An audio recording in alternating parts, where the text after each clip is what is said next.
guns under the abortion ban in Tennessee for cases of rape or incest, and we don't have cover for the medical professionals who are providing reproductive care in those lawful exception situations. So I want to be able to put those things in place. So the exceptions for rape or incest, and then clarity around the criminalization of providing lawful care. We need to remove that for our providers. And then the last two pieces are related to guns. I am a gun owner. I have been around guns my whole life. I'm the kind of person who has gone to a gun range for fun. I had a first date that was at a makeshift Target a long time ago in Alabama. I have no problem with the Second Amendment. But what people who are lifelong and responsible gun owners know is that the number one thing that you do is you maintain and monitor access to your weapon. And so what we have are so many situations where we are having street crimes occur that have involved the use of weapons that have been thieved, that have been stolen. And in some cases, they have undone a lockbox, and in some cases, it's been as easy as opening a car door that was already unlocked and removing the weapon. So when I talk about a safe storage law, I don't mean to criminalize a gun owner who is the victim of a crime in terms of theft. But if the owner's negligence leads to unauthorized access of the weapon, that is then used to commit a crime, to hurt someone accidentally or intentionally, even if a toddler has grabbed it out of the couch cushions and accidentally shot a sibling, that is when we would hold the gun owner to some responsibility in the situation for being negligent in storage of their weapon. And the final thing, and again, this is related to my lifelong relationship with guns and also being a mental health provider, is that I do believe that we need in Tennessee extreme risk protection orders, ERPOs, where a gun owner who is temporarily in some sort of distress or a situation where they are not able or not going to make good choices around their weapons, including potentially harming themselves or others, that there is a process that loved ones or medical providers or supervisors at work or the authorities can go through with a judge that would allow for a temporary removal of access to that weaponry while that situation is sorted out. And that would not rely on a single person making a decision or even a single person registering a concern. So those are the top 5 things that I would like to work on in 2025 as the representative for District 14 in Nashville. I do want to say that we're not going to agree on everything. You're not going to agree with every politician, but hopefully we do agree that our representatives are there to listen to us, are there to respond when we reach out, are there to be advocating for the best for our community. And that's what I intend to do. Even if we disagree, I want to hear your concerns and I want to see if there's a way that we can both work to try to get what we want. You know, there is a way to do that without animosity. Thank you.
just what to do. Take a walk on the wild side with me.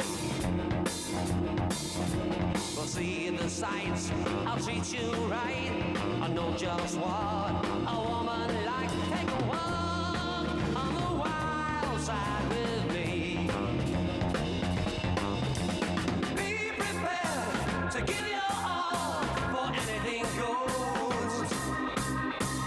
I'm a man who likes his way. Everybody knows. Every woman I have known never wants to go back home. When they walk on the wild side with me.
Good afternoon. It is 3 o'clock, so I'd like to call the October meeting of the Knoxville Transportation Authority to order.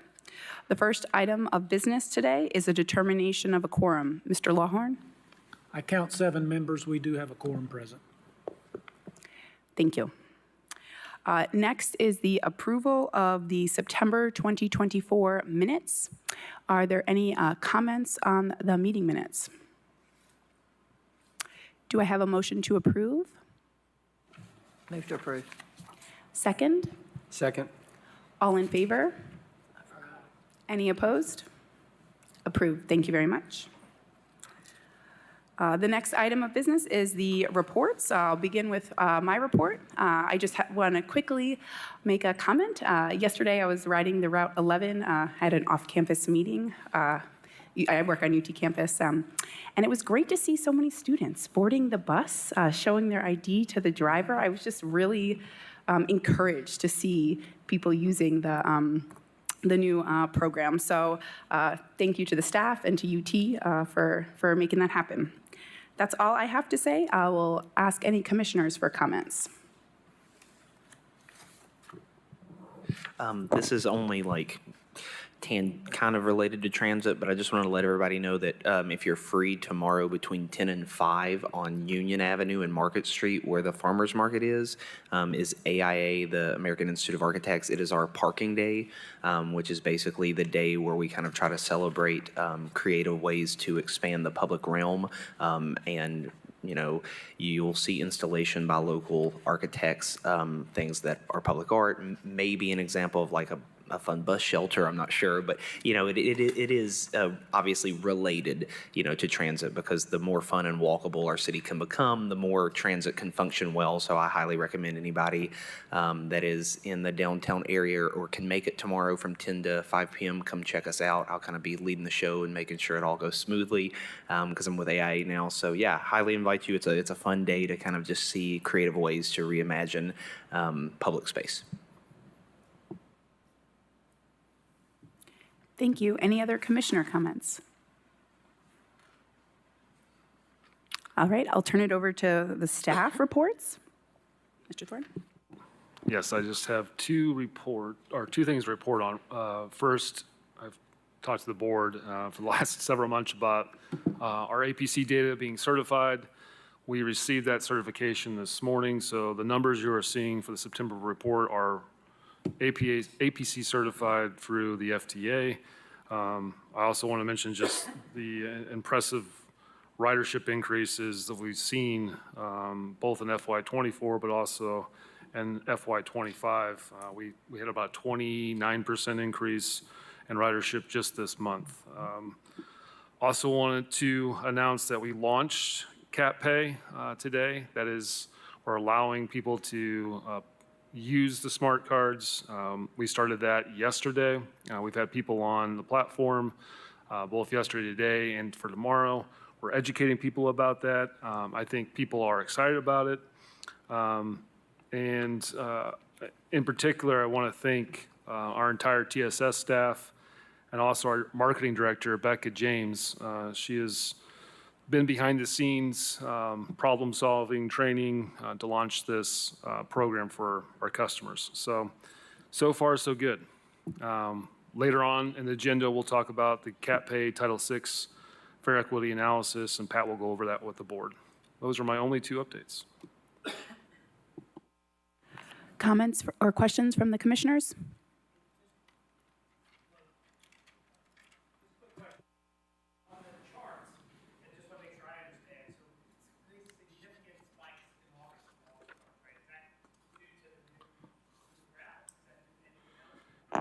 Yeah, I think the new routes, Cat Reimagine has been very, very impressive as well in terms of increasing ridership, especially along the corridor routes, Route 31, 11, 17, 22, and 41. All of those routes have seen pretty good increases in ridership. The additional frequency, especially along Route 31, has also helped. I think the downtown connectors also had some pretty impressive ridership as well. So.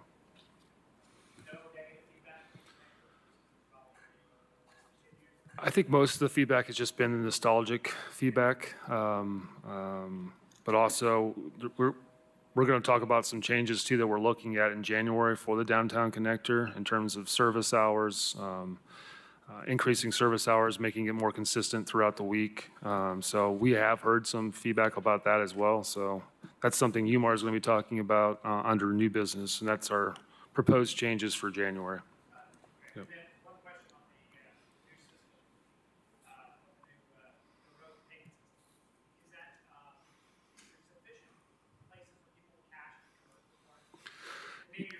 Yeah, Pat's going to get into that. That's one of the things that we found that we actually need to work on is having more retail locations. But Pat's going to talk more about that under the Title VI fair equity analysis.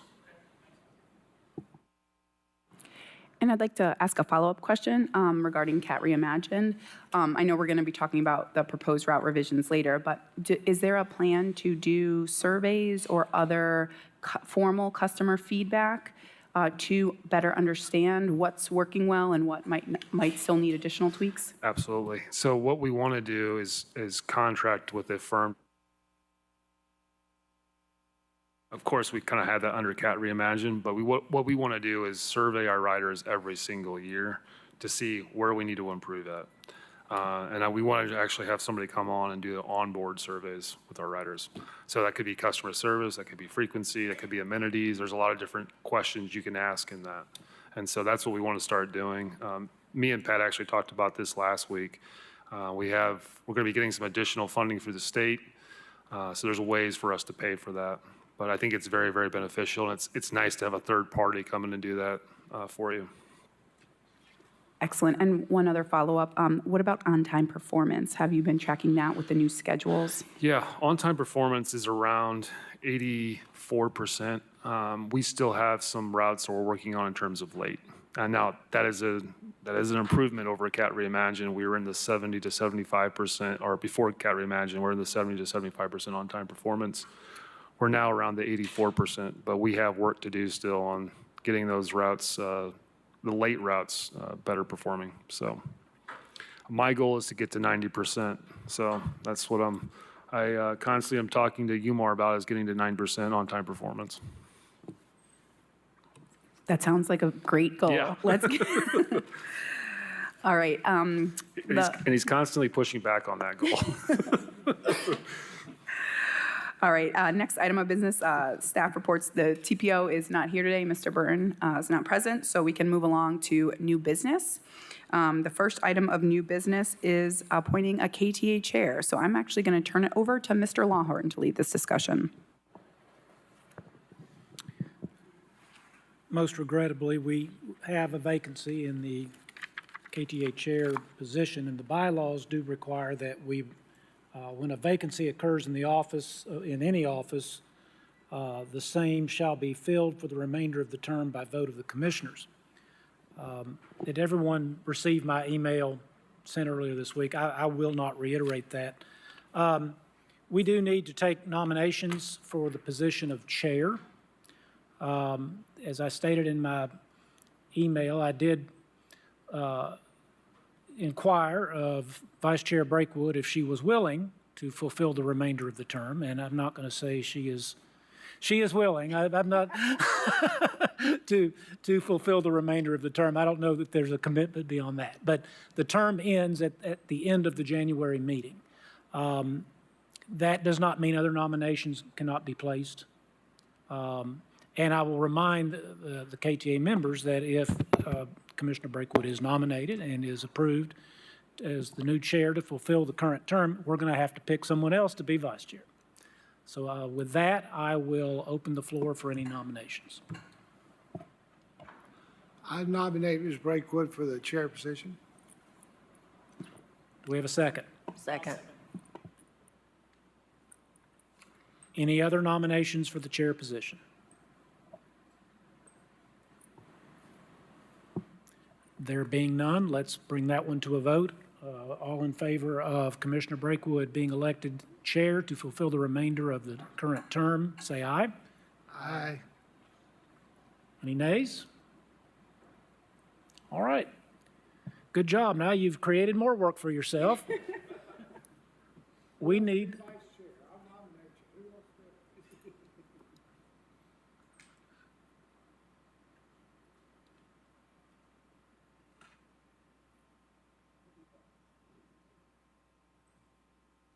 I'd like to nominate Rick for vice chair. He says All right. he's willing. Now, we've got an odd little provision in our bylaws that there has to be a willingness to serve. So, He told me he was willing. That's why I nominated him. Mr. Whitted, is that a yes? I am willing. All right. Need a second? I'll second. All right. Any further nominations for vice chair?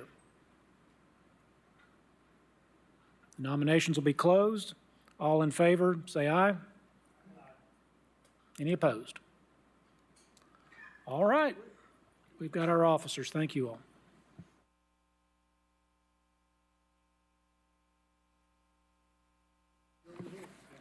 All right, with that being concluded, we can move on to the second item of new business, which is proposed route adjustments for January 2025. Yep, I will turn it over to Umar to talk about these proposed route revisions that we have. Again, we're telling you these today. We're not asking for the board to vote on these until next month, but we just want to make you aware of them. We also do not believe any of these proposed revisions are a major service change under Title VI, our own Title VI policy. With that, I'll just turn it over to Umar to talk about these. How you guys doing? Congratulations to the new chairs and vice chair. That's great.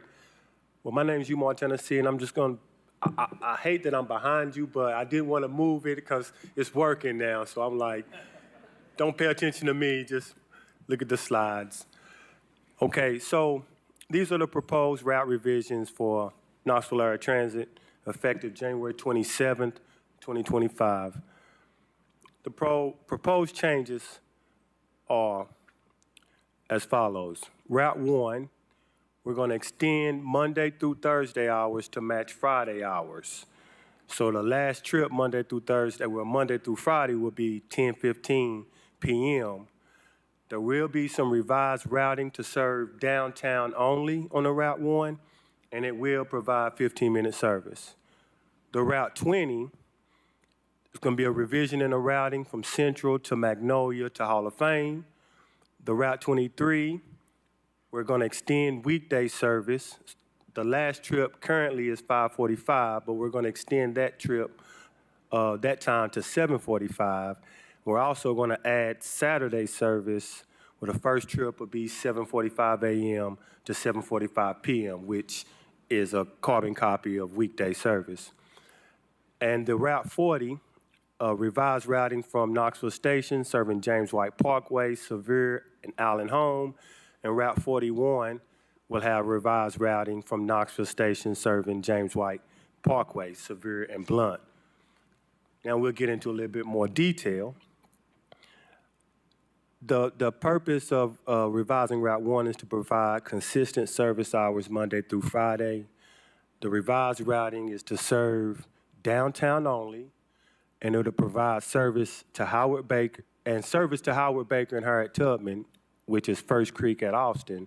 Those segments will continue to be served by Route 34, and it provides 30-minute service. The objective is to increase downtown connectivity to include Main Street, Gay Street, and ensure reliable service hours. Looking at this map here, if you start at the bottom of the map, that's Knoxville Station where it says start. So from Knoxville Station, it'll make a right on the Hall of Fame, a right on Hill, a right on Gay Street, and a continue down Gay Street, a right on Magnolia, a right on Central, and then a right at Depot. That's the outbound routing. The inbound routing from Depot will make a left on Gay and a right on Summit Hill, a left on Locust, and it will continue all the way to Main Street and make a left on Main, right on Gay, left on Hill, back to Hall of Fame, back to Knoxville Station. And we'll take questions at the end if anybody has any questions. The Route 20, Central Clinton Highway, will have revised routing. We will replace Gay Street and Hill Avenue segments with the Route 1 downtown connector. The objective is more direct service to Knoxville Station and more reliable service times. So the routing for the Route 20 are as follows: outbound service from Knoxville Station. It's just a slight change. It'll make a left on Church, left on Hall of Fame. It'll make a left on Magnolia, a right on Central to regular route out to Central, all the way out to the Walmart North. And inbound from Central Avenue, it'll make a left on Magnolia, right under the underpass, right on Hall of Fame, right into Knoxville Station. And the purpose of that is we're taking the 20 Central off of Gay Street and putting the Route 1 downtown connector onto Gay Street. We also have more specifics on the Route 23, is just to provide additional service. Extend weekday service, last trip at 7:45 instead of 5:45. Add Saturday service starting at 7:45, last trip at 7:45. The objective is to address requests from the community to restore regular service and improve route accessibility and ensure navigating the area more easily. Route 40, South Knoxville, this is where it gets a little complicated. The Route 40 South Knoxville currently runs through downtown. Originally in the CAT Reimagined plan, it was going to use the Gay Street Bridge. But since the closing of the Gay Street Bridge, we have been suffering from timing issues as it relates to the Route 40. So if you know from last month, we had spoke about a detour that we implemented, which changed the outbound direction of the Route 40. However, the community has requested that we put that old outbound service back. And this is the recommendation that we have in order to serve the Island Home community in the Route 40 South Knoxville.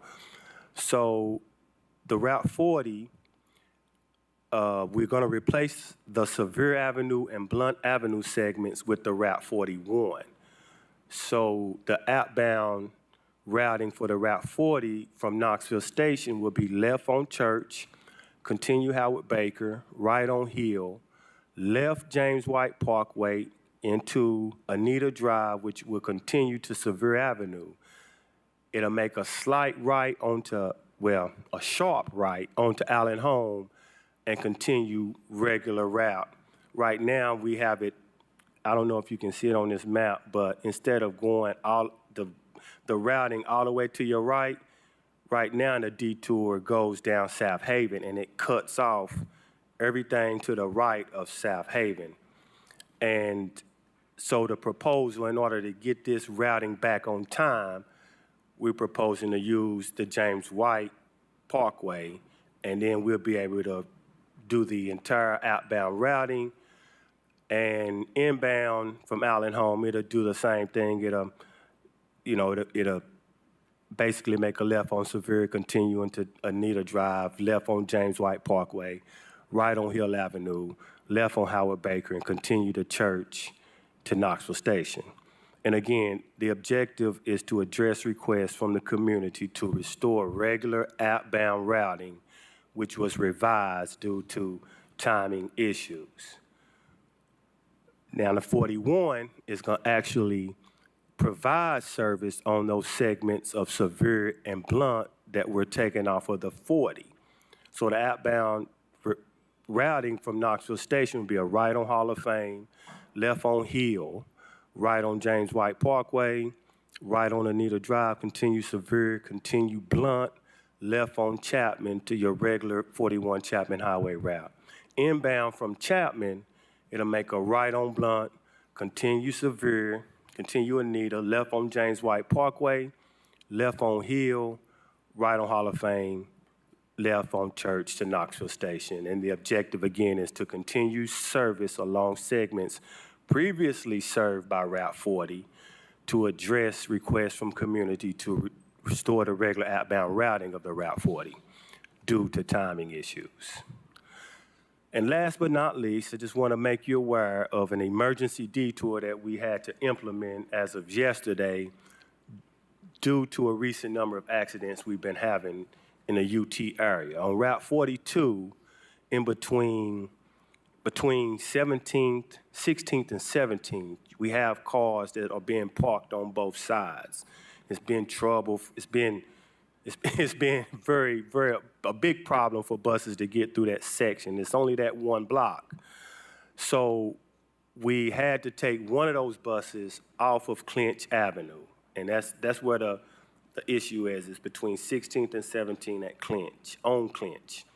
So we're changing the inbound routing of the 42 hospital from Clinch to make a right on 17th, a left on Cumberland, left on 11th, right back to Clinch to regular route. And as far as any bus stops that we're missing, I believe we're only going to be missing one, and it's a short walk from that bus stop to Cumberland at James Agee. But again, the objective is to prevent accidents caused by parked cars on both sides of the street on Clinch between 16th and 17th. Now, do we have any questions? I'll ask a question about the last one for Okay. the Route 42. Is there a way we can work with the city to get parked cars on just one side of the street? Because this is, I mean, it's not a huge detour. I recognize it's a short walk, but we just redesigned the routes to make them more direct, and now we're moving them because of cars in the way. So we have had those conversations. We'll continue to have those conversations. Basically, what we're asking is remove parking on one side or the other of the street so we can operate safely along that section. So we'll continue to have those conversations. We have asked, but we'll have to continue. But at this time, no, they're not going to remove the parking. So I utilize Fort Sanders, and a lot of that parking's for houses. They've got nowhere to park. There's houses that students are living in, so I can see where it's a problem for us as a bus line, but I don't know where these kids are gonna park their cars that live in those houses and apartments. So yeah, I can see where that's a tough one to battle. Well, while we got it, I had a gentleman call me. I didn't see anything in your report, Mr. Tennessee, and I wasn't here at the last meeting. But at one time, was there a consideration of 75-minute wait in the Island Home in that on 40 or 41? yeah, we looked at a bunch of different options and kind of summarize reason why we're changing Route 40 and 41 is due to the Gay Street Bridge closure. It's causing a lot of havoc for us. And so right now, we're serving the Island Home area with only, I think, outbound service. Is that correct? And not inbound service at all. I'm sorry, inbound, not outbound. So we're having to make these adjustments to Route 40 and 41 due to the Gay Street Bridge closure, but also to restore service to Island Homes. So this is the best option we came up with. One of the options was, a 75-minute interval. But they didn't do the same thing. We chose not to do that because it'd be way too confusing for people. Because every hour they got to the Knoxville station, they had to connect to a different bus. It wouldn't be the same bus, so. On the Route 41, y'all, can you remind me, so if we reroute, because I used to live down near the, whatever that funeral home is there on Chapman? Yes, sir. Aries in Lindbergh Forest, yeah. And so I would always take the bus to my office in North Knoxville. And I guess my main question is, with this being, and I know we have to because of Gay Street, but like with this being rerouted, because obviously we want to serve Sevier Avenue, but do we have any buses that would cross Henley Street Bridge? Because I'm just thinking, like, if I lived where I used to live and I wanted to get downtown, like, that's just such a far detour and adds so much. And I get it, but, like, I just can't remember if there's any other bus that crosses Henley or if those people would just have to, if they wanted to go downtown, just get off the bus there and walk across the Henley Bridge. There's Route 44, which would not be a good option for them, but I think Route 45. 45. Is taking Henley, yeah. Okay, good. Okay, cool. Now, the other thing, too, that we're working with the city on is to better time Chapman Highway's traffic signals. So we're working on that to basically speed up the buses for the Route 41. Eventually, it's something we're looking at is traffic signal prioritization. So pretty much along all the corridors to make sure that we, again, we're at that 80 to 84% on-time performance. We want to get to 90. The next step is traffic signal prioritization for us on corridors. And I know it may be a little walk, but it is, that 41 is coming around. That's why we brought that 41 around Hill. So it'll get to Hill and Hall of Fame, which still is a little walk, to Gay Street, but, you know, unless you just want to ride all the way around to the station and then catch the one or, you know, something else leaving out going to Gay Street. But that's where we try to get it close, that 41 closer on that side rather than going on the Hill and Howard Baker side. So we brought it downhill at Hall of Fame. So it'll be getting off right there at the Women's Basketball Hall of Fame. And I know, like I said, it's not as close, but Sure. yeah.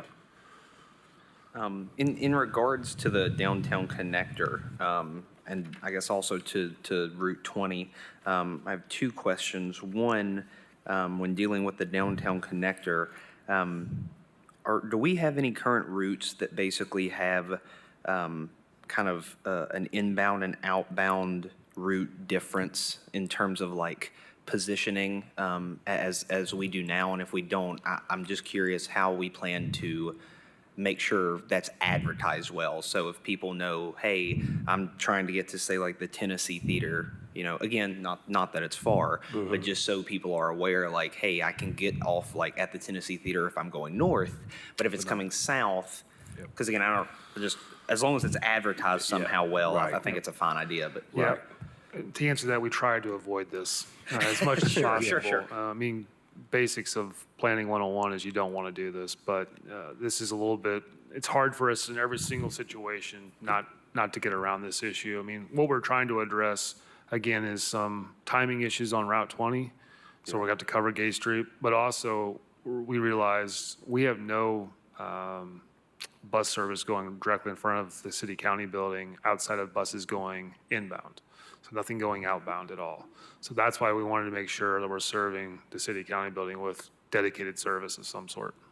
So to answer your question, we try not to do this. Sure, I get that. And then this may be kind of nitpicky, but I'm assuming all the little circles or little bus icons are supposed to represent stops. No, Is that correct? no, not in this tracing. No, sir. Oh, okay. Those well, are okay. just sort of like wayfinding dots. Oh, okay. I apologize. No, you're fine, because I couldn't remember. I just wanted to make sure, based on the new Route 20, it looks like it would turn there at Central and Magnolia, and I just want to make sure that there is a stop there for the downtown connector. We will. Okay, Yeah, so you wouldn't yeah. have to walk anywhere. You will have to walk one block. Okay. Yeah, one block down to, well, no, that's Central, so yeah, it'll come right by Central. Yeah, we'll make sure we get a stop there. Yeah, Okay. sorry. Okay, cool. Because if I want to ride from downtown to home, that would be like where they merge, and I just need to Right. make sure people, if they would have to, again, walk.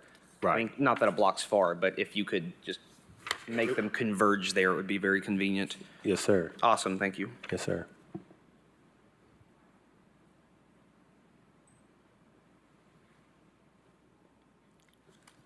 Are there any further questions on the presentation?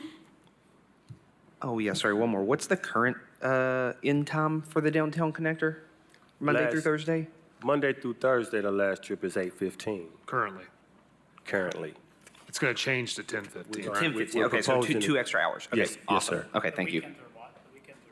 10:15. So line up with the weekends, okay. So it'll be Monday through Saturday, 10:15. Yes, sir.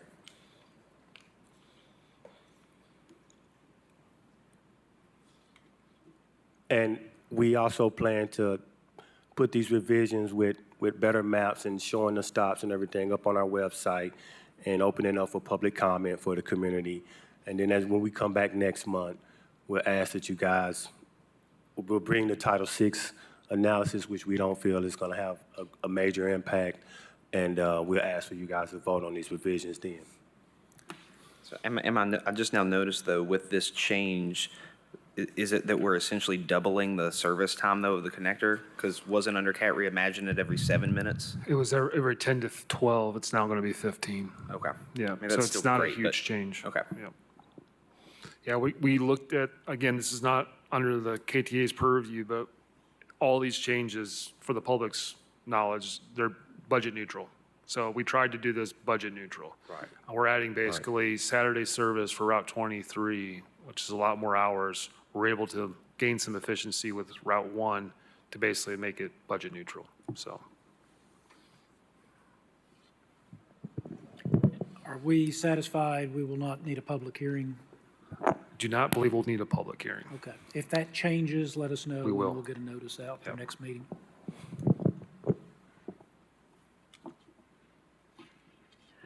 All right, so that concludes the discussion of the proposed route revisions, which we'll have a vote on next month. And the next item on the agenda is old business. We'll move to the Cat Pay Title VI Fair Equity Analysis. Good afternoon. I'm Pat Downs, the Chief Administrative Officer.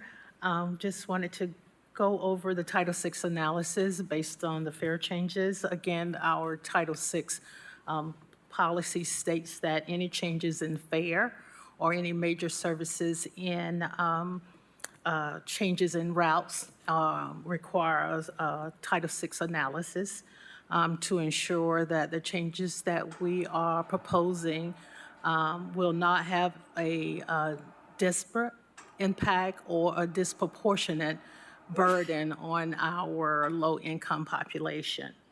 The fare equity analysis that I completed included two data sources.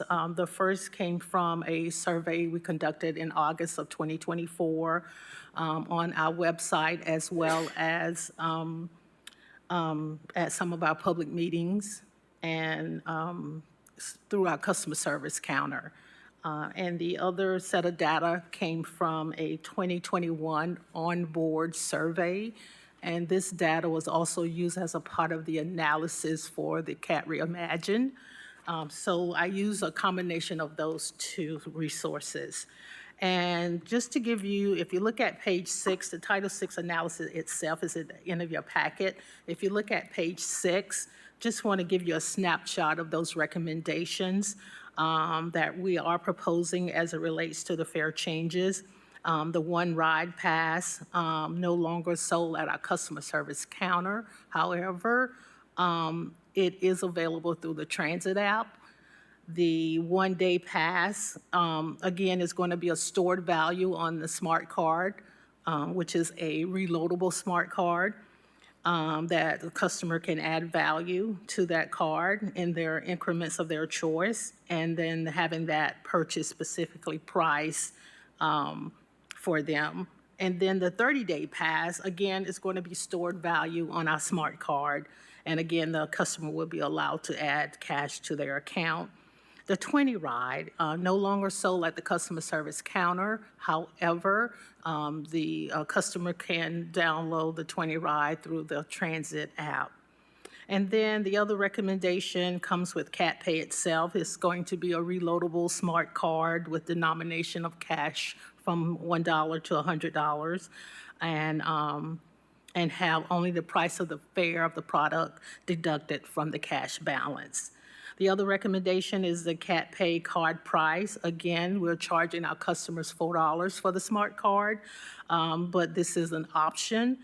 They will receive a credit back on that card when they register that card, so it's kind of a zero exchange, and we're offering that that $4 rebate pretty much through March or May of 2025, yes. And then fare capping. Again, fare capping is allowing our customers to save money by providing the same rate as a daily or monthly pass without the upfront cost. Again, a customer would never pay more than $2 a day or $30 in 30 days. This was a positive impact through our outreach efforts, and I'll get into that a little further.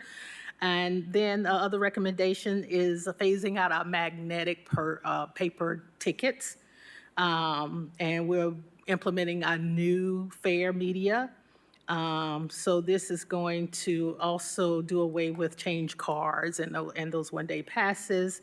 The change cards, again, discontinue the use of the change cards on our fixed route buses. And this, of course, will speed up the process of boarding. And then exact change recommendation, cash will continue to be accepted. At one point, we were looking at going cashless. We realized that was not beneficial. It will have an adverse impact on our minority low-income population, so we decided not to go cashless. However, we will offer exact change. So if you're boarding our fixed route services, you will ask for one ride pass and you'll pay just $1 for that. So again, all riders paying with cash will be required to pay with the exact change when boarding the vehicle, the bus. And then the next recommendation is our retail outlets and community partnerships. Again, extensive network of retailers have been implemented to allow our customers that utilize our service to reload value at certain points throughout our service area.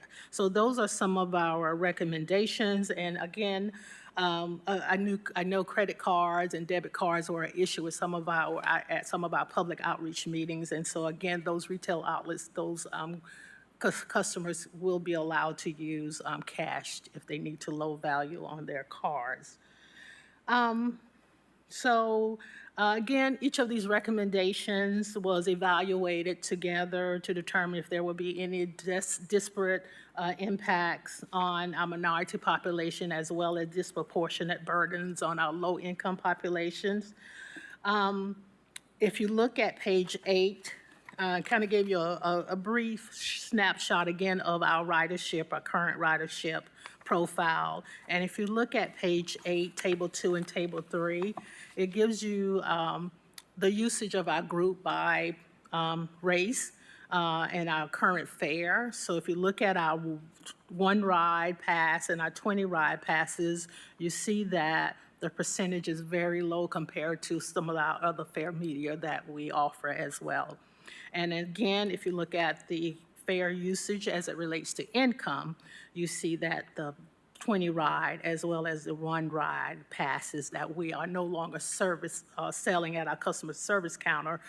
You can look at the percentages and see that they're very low as it relates to the low income population as well.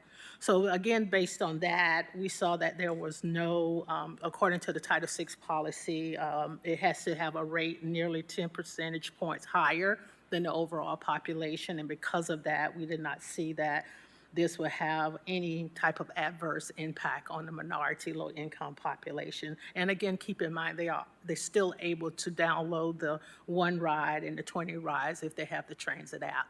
And if you look at that analysis as it relates to smartphones, because they will be required to have smartphones to download those fare media through the transit app. And if you look at the analysis here as it relates to the working smartphones, 90.4% of the ridership have an active smartphone. And if you look at the analysis or the survey that was done in August, it kind of mirrors exactly what we thought here. And this came from our 2021 on-board survey. But if you look at the survey that was conducted in August of 2024, we do have a high number of our clients or customers with smartphones. So we felt like that's not an issue as well. Again, we performed several outreach sessions, public participation. Again, Title VI analysis requires us to perform public participation. And we use several forms of social media as it relates to Facebook, Twitter, Instagram. And we also conducted several meetings at our Knoxville Transit Center. One was on September the 9th, the other was on September the 16th. You have a number of attendees listed here. There was no request for or interpretation of our predominantly second language that we have identified in our Title VI analysis. Mr. Thorne kind of went over a PowerPoint to give our participants or attendees overview of what we were planning, and that was related to going cashless. And because of that outreach effort and those meetings, that's why we kind of deter from going cashless into the exact fare component. Any questions before I continue?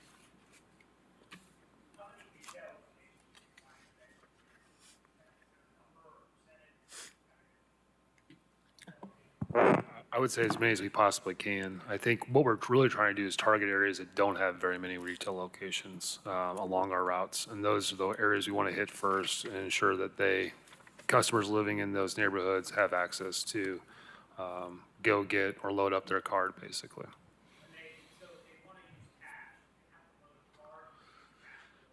So under this proposal, they can still use cash, it just has to be exact change starting January 2nd. They can. Yeah, they can go into these retail locations and load up their cards using cash. Yep. They cannot. They can go to our customer service desk and do that. If they have the app, they can give our customer service rep a $5 bill and we can put it onto their smartphone.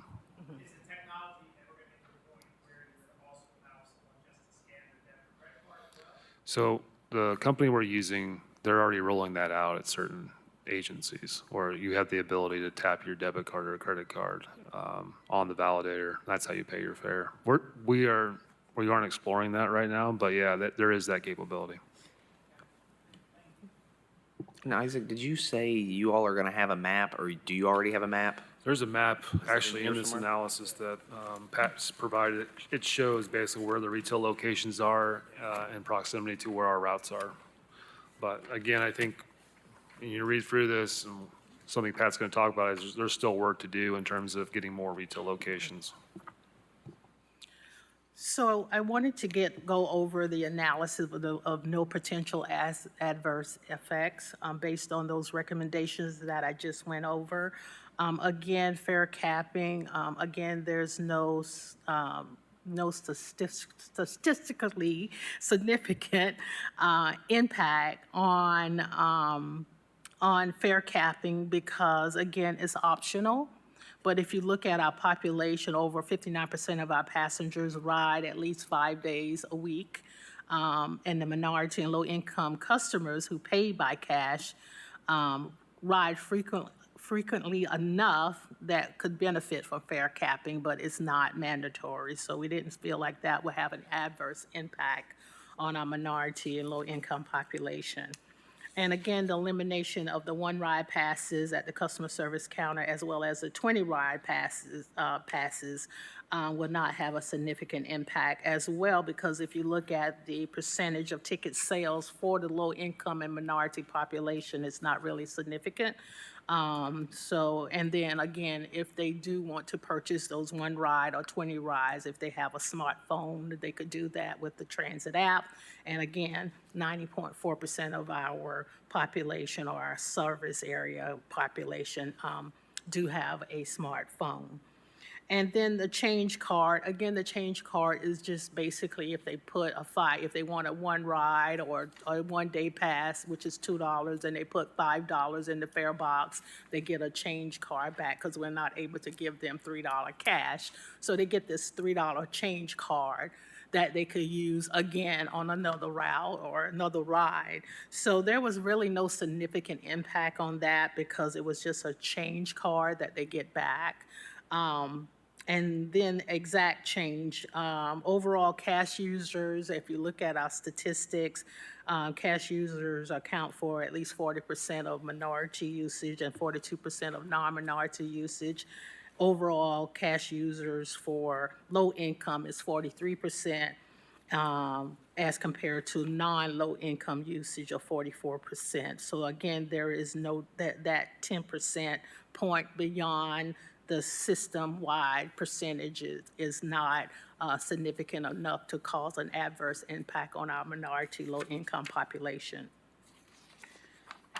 And then again, the last item as far as no potential adverse effects is reloadable smart card. Again, this is an option. We encourage our customers to register their smart card to track in case if it's stolen or lost, that value on that smart card, we can immediately stop, unlink that card and assign a new card so that value can be transferred over to the new card. So this is really an option for our customers. We are not enforcing it. We are allowing them, letting them know that we will give it's $4 and they'll get that credit back in a uploaded on their smart cards. So it's not something that we are enforcing, but it is an option.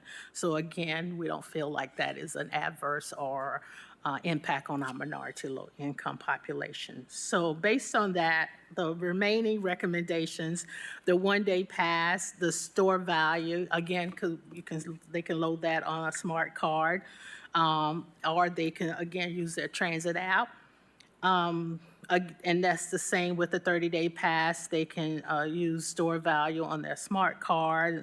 They can add cash, and they can utilize this at a number of retail locations. The Cat Pay reloadable smart card is something that will be beneficial because we are phasing away from those paper tickets, which is a plus and a win for us. So we're phasing away from those paper tickets, and so that would cut down on replacing customer, if they wash, sometimes they leave them in their pockets and wash them up with their laundry and want us to replace them. And of course, it clearly states on our tickets that no refunds, but sometimes you do have a heart, so you try to work with them. And so, but that is a win-win with the plastic reloadable cards as well as the non-reloadable cards that we are offering to our social service agencies. And then the Cat Pay card price, again, the $4, there is a charge, initial charge of $4, but if they register their cards, they would get that credit back on their account. We had one customer today that did not want to give his information up, so it's still $4, but he was okay with that. He was willing to pay the $4 without giving up his information, so we made that card anonymous, so it's not really connected to him at all. But again, if he loses it and that fare that he has on it, there's no way we could track it. And then again, the magnetic paper tickets, again, we're phasing out the magnetic paper media and implementing our new smart cards as well as our non-reloadable cards. And then, of course, we have the mobile transit app as well. And our goal is to phase out those paper tickets as of December 31st, 2024. And then the retail outlets and community partnerships. An extensive network of retailers have been implemented to facilitate customer access to location. But again, as I stated here, there is a potential adverse effect on with this particular recommendation because there is a lack of retail outlets within our service area. And I wanted to share that with you. There's a map on Exhibit D that kind of gives you, and this is, Doug is not here, but this is with assistance from the planning department to give an overlay of our service area and those retail outlets. And if you look at the map itself, there are two maps in here. If you look at page 18, 18 pretty much gives you an overview of our retail locations and where they are as it relates to our bus stops.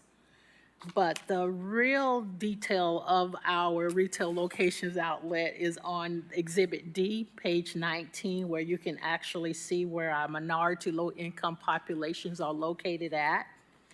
And if you, based on the MPO analysis, 37% of the payment locations are within 0.25 miles of a transit stop, while the others, like the majority of them, 46 of them, are within a half a mile of a transit stop. And if you flip over to our census block, based on the columns that are the rows that are highlighted in yellow, this represent more than 50% of our service area within our, a large percentage, more than 50% of our low-income minority within our service area. So if you see those highlighted rows, it shows that there are no relocation, retail locations in those areas that are more than 50%. And so there, I had some concerns about that, and that's where I felt like there may be some adverse impact on our minority low-income population because of this. And our goal at this point is to work with our third-party contractor to add more retail locations, and hopefully work with some of our social service agencies, maybe it's our public libraries, some of our convenience stores like Casey or Weagle. I know I'm saying that wrong, but those two chains that I've seen since I've been in Knoxville. I see them everywhere on every corner, like Walgreens and CVS. So we're trying to tap into those locations as well. And again, another recommendation until we get more retail locations within our service area is extending a courtesy ride to our clients, our customers. Either the driver will allow them to ride to the next retail location to low value on their card, or even transport them to our transit center so that they can reload value on their cars. Any questions? Are you all going to be putting any kind of graphics on the buses or like at bus stops or anywhere to let people know kind of just the ins and outs of how this works? Yeah, we actually plan on doing it at a lot of our bus stops. Oh, great. Okay, Yeah, great. That's our, our marketing director wants to put it at every last stop. And so we're trying to make that dream a reality. In terms of signage, again, I think that's probably where we need to go if we're moving in this direction. Everybody needs to be aware of how you pay for your fare. So, yeah. Can I ask a quick follow-up question about the courtesy ride? Will the one potentially negative balance ride be a permanent fare policy? I think we're looking at actually a negative $2 is what we're looking at. So technically, it could be could turn into an all-day pass. In talking to for best practices, talking to the the vendor for this, there's pros and cons of $1 or $2. And so we're trying to decide which way do we want to go. But either way, I think it, again, allows our customers to know, hey, we're going to give you a ride to the nearest retail location or downtown to get your card loaded. But we don't know yet whether it's going to be $1 or $2. Okay. Yeah, I just think that's really important to make sure they can get a ride, and that's communicated that if you're not near one of these retail locations, you can still get on the bus and you can get to one of them or Knoxville Station. And I think that's also something we talked about earlier this month with all of our operators, is that when we were rolling this out, we knew October 23rd, talked about basically that courtesy ride, making sure that if that car doesn't work, that we get them to downtown, the Knoxville station to get it reloaded. So. And then one more follow-up question. So on the magnetic stripe tickets that are no longer going to be accepted after December 31st, do you have any idea of how many are just out there, be it at social service agencies or kind of a ballpark number of how many have been purchased? I know I found 2 in my purse the other day, so I'm just wondering. We do not know that. However, I sent a mass email out earlier this week letting the social service agencies know that we will be doing away with paper tickets and their options. But we don't know what's out there. I communicated with Nashville customer service because they launched something similar, and they told us to start early with our social service agencies now because they still, as they implemented their new fare policy, and they're still getting calls and concerns from social service agencies asking them to take their fare media back after 2 years. So that's one of the things they told me, to make sure we start working with them now. So I sent that mass email out earlier this week, and I hope to follow up again periodically to make them aware that we are going to do away with the paper tickets. Okay, yeah, I know Commissioner Winford is not here today, but I recall that was one of her concerns last month, and it does seem like a fairly short window. It's basically just 2 months essentially, and if they have a lot of tickets, we've got the holidays coming up, that does seem quite short. Yes, and we are planning to allow an opportunity for them to exchange those unused media paper tickets for our new smart cards. We're adding value on either a reloadable smart card or our non-reloadable fare media that we're implementing. Yeah, I would also say too, Pat was involved in these conversations, but a lot of the social service agencies that we have talked to, they've been very, very positive about this. More so than we thought they were going to be, actually. And they actually want the smart cards, the reloadable ones, which we're also surprised by. So we're learning things too as we reach out and talk to these social service agencies, which I think it's a huge positive.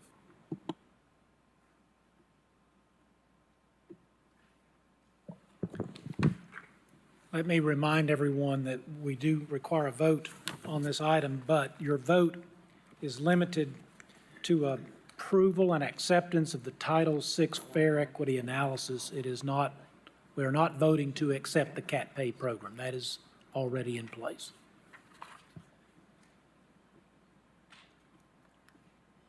Are there further questions? Well, we now know how many cards are in your purse, but, you know, and they're taking notes, so just so you know. No, I do have a question. So is the lack of retail locations, does this have to do with the fact that in the minority communities, there's just not like stores that's like deserts and there's not any availability, or is it just because they won't participate? That's a good question. I don't know. It could be that this company, Vanilla Direct, is not in those retail locations. It's not that the retail locations don't exist. It's just they're not in those retail locations, and that's where we have to pick up and do some work to say, hey, are you willing to partner with Vanilla Direct to allow this? Because you'll have a lot of customers coming in here to reload their cards. They could be purchasing something else as well. So that's the work that we have to do. So I don't think it's a lack of retail locations. It's a lack of Vanilla Direct locations at these retail locations. It's interesting, okay. Or partnerships. What are some examples of current locations you have, like on this map? Are they Walgreens, CVS? Like, what are they? Yeah, they're Walgreens, CVS, Dollar General, Dollar Tree, Walmart, Kroger's. I don't know if we mentioned CVS, but yeah, there's a lot of those kind of retail National locations. retail comes. Okay, cool. Yeah. But the only one you mentioned that's in neighborhoods is Dollar General. Yep. Like CVS and Walgreens, they don't go into neighborhoods. Correct. Kroger doesn't go into neighborhoods, and whoever else you said, I forgot, but they don't either. Correct. I think that's where we have to go to these small businesses, basically, that have Right. some kind of store throughout the community and say, hey, can you partner with Vanilla Direct to allow this? We have not started those conversations, but I'm hoping that we can get more retail locations. Thank you. This might be a silly you're just making me think of more questions. Thanks. No, it's a good thing. Whenever these retail locations agree to sell these cards, and maybe this is a dumb question, like, do they get a cut of that, or does all the money go to CAT? Like, how does that exchange work? Yeah, majority of it goes to CAP, but then there's the manufacturer, or the vendor gets some, but also the retail location gets some. So that's the only way they would partner, basically. So it does behoove them to carry these cards. Correct. Okay, Yeah. cool. Yeah.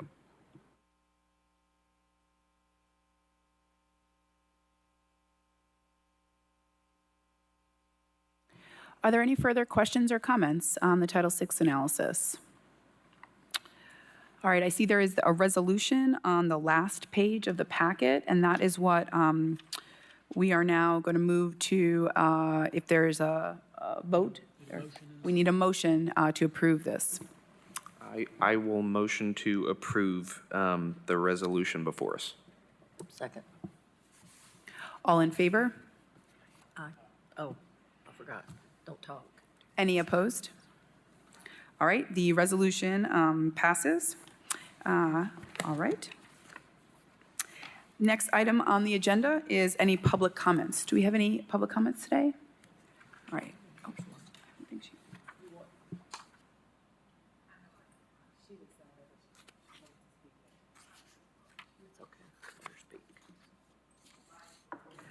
Okay, sure, you can have 5 minutes. Please approach the podium, state your name and address for the record, and you have 5 minutes to give your comments. Thank you.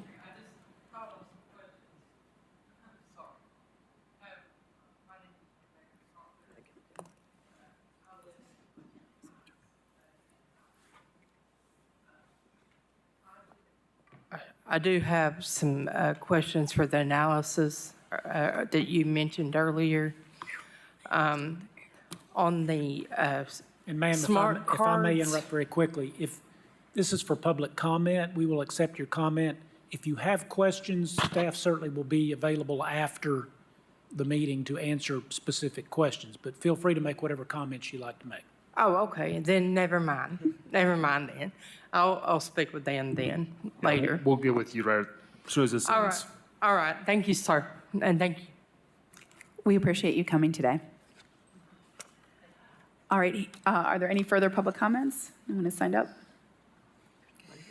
All right, then we will set the next meeting for November 21st, and I will adjourn the meeting today. Thank you. Thank you.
time you'd like to call around,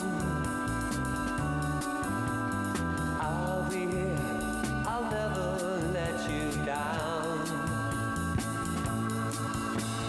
When you tire of the bright lights, when you've seen light of day, just remember the words I said when you went away. They're only paint and powder people living in their world. You won't like that kind of life, you're not that kind of girl. They're only paint and powder people once upon a time. When you discover all of this, I want you to be mine. When things aren't going just the way you planned, come right back, I'll always understand. When you realize what true love is, when the good life seems far away, catch a boat, a train or an aeroplane, come back home to stay. They're only paint and powder people living in their world. You won't like that kind of life, you're not that kind of girl. They're only paint and powder people once upon a time. When you discover all of this, I want you to be mine. They're only paint and powder people. They're only paint and powder people. They're only paint and powder people.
Welcome, everyone. It is 5:01. Welcome to the Knoxville City Council workshop on Vision Zero. We will get started quickly with the Pledge of Allegiance by Councilwoman Helsley. Please stand if you're able. I pledge allegiance to the flag of the United States of America and to the republic for which it stands, one nation, under God, indivisible, with liberty and justice for all. Mr. Johnson, please call the roll. Councilwoman Fugit. Councilwoman Helsley. here. Councilwoman McKenzie. Here. Councilwoman Parker. Councilwoman Ryder. Councilman Roberto. Councilwoman Singh. Here. Vice Mayor Smith. Here. And Councilman Thomas. 5 members present. Or Okay. 4 members present. Okay, thank you. I think we have one on the way. So Yes. thank you all for everyone who's joined us, both at home and here. Special thanks to Bike Walk Knoxville, who is here and a large part of this effort. They had a good community meeting, I understand, earlier this week, and along with the mayor, Councilwoman Helsley, and other city staff and residents of Knoxville that draw attention to this very important matter. Excuse me, to get us started, Cody Gentry is here, our Vision Zero coordinator. Mr. Gentry will guide us through a presentation. I encourage council members to ask questions throughout the workshop as opposed to waiting to the very end, but you choose your flavor. But without further ado, Mr. Gentry, would you please guide us through the presentation, and we'll get started. Absolutely. Thank you, Council. Thank you for hosting me here. It is a privilege and an honor to be here, and I am incredibly thankful for the opportunity to go over Vision Zero, to spread this messaging. So I appreciate the opportunity to spread this messaging, get it out there, get the word out. I truly do appreciate that, so thank you all. Like Councilman Smith said, my name is Cody Gentry. I am the Vision Zero coordinator. I am the first Vision Zero coordinator for the city. I was brought on board in March of this year, so I'm just about 7 months in this role. I'm not new to the city, so a little background on me. I'm coming up on my 18th year anniversary with the city, so I've been around a while, just new to this role. All 18 of those years I have spent in the transportation engineering group. So I'm a veteran of the engineering department at this point. I'm not an engineer. I do not have a traditional engineering background, anything like that. No formal engineering training. My background is in sociology, so I sort of approach this from that kind of angle. I'm looking at infrastructure from that viewpoint of how does the public use the space we're providing for them? How do they use it? What is currently lacking? What do they need? So that's kind of the approach I take when looking at infrastructure. So that's a little background on me. I'll go ahead and get started with the presentation here. So what is Vision Zero? So Vision Zero it's very broad, but if you boil it down to just one statement, Vision Zero is a strategy to eliminate all traffic fatalities and severe injuries. And as I talk about this, as I go through what we're doing at the city, I do want to point out we are trying to eliminate traffic fatalities and severe injuries on city streets by 2040. So that is the goal that was set forth. I'll tell you what Vision Zero is not. Vision Zero is not just some catchy slogan, and it is especially not an aspirational goal. I think a lot of people, when they hear we want to eliminate traffic deaths, that's exactly what they think. They think this is an aspirational goal. This is maybe not reachable. It's not possible. I reject that. I wouldn't be in this job if I didn't believe it was possible. So this is a fundamentally different way to approach traffic safety. This is a paradigm shift in how we're looking at traffic, how we're approaching traffic safety, how we're prioritizing traffic safety, a complete paradigm shift there, a culture change. And with this, safety is prioritized over everything else. So I think for a long time, safety, I don't think you'll find anybody that'll say safety has not been important. But a lot of times we might say getting vehicles from point A to B as quickly as possible, that's the goal. And we still want that to happen. We want you to go from home to work, from home to the grocery store, wherever it may be. We want you to do that as efficiently as possible. We want that to happen, but not at the cost of safety. So that is the driving force. We want all of these things to happen, but not if it compromises safety. That is the number one priority. So a little bit of background. In 2021, City Council unanimously endorsed the Vision Zero goal to eliminate traffic fatalities by 2040. I want to pause on that just a moment to thank you, and I think it's worth noting that when I'm talking to other cities and I'm researching other cities, that's not always a given. The political support is not always there. I think a lot of elected officials are scared of committing to that goal. So it is worth commending you all to not be scared of, it's a big goal to eliminate traffic deaths. And I think a lot of people sometimes might be scared of, if they commit to that goal, not achieving it. So I commend you all for not being scared of a big goal, going for it, committing to it. So thank you all for that. In 2022, the next year, we launched the planning stages of Vision Zero. Part of that was the Vision Zero Steering Committee was formed. That steering committee was made up of a lot of city staff. So there was engineering staff, staff from our sustainability office, Office of Neighborhood Empowerment, KPD. So we had a lot of city staff, but a key part of that were outside agencies on that steering committee. We had folks from TDOT, Knox County Health Department, TPO, University of Tennessee, and an absolutely key one is Bike Walk Knoxville, who is here tonight. They have been instrumental in this process, guiding us to this point.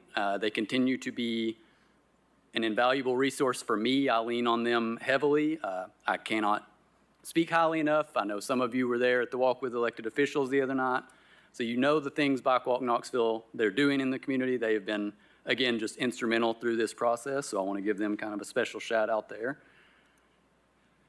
So about a year and a half later, June of 2023, the Vision Zero Action Plan was finalized and adopted. And I'll kind of get into that in a minute about what all is in that action plan. March of this year, I was brought on full-time as the Vision Zero coordinator. So now all that's left is 16 years to get us to zero. So 2040, again, that's the goal year. That's when we're trying to reach the zero fatalities on city roads.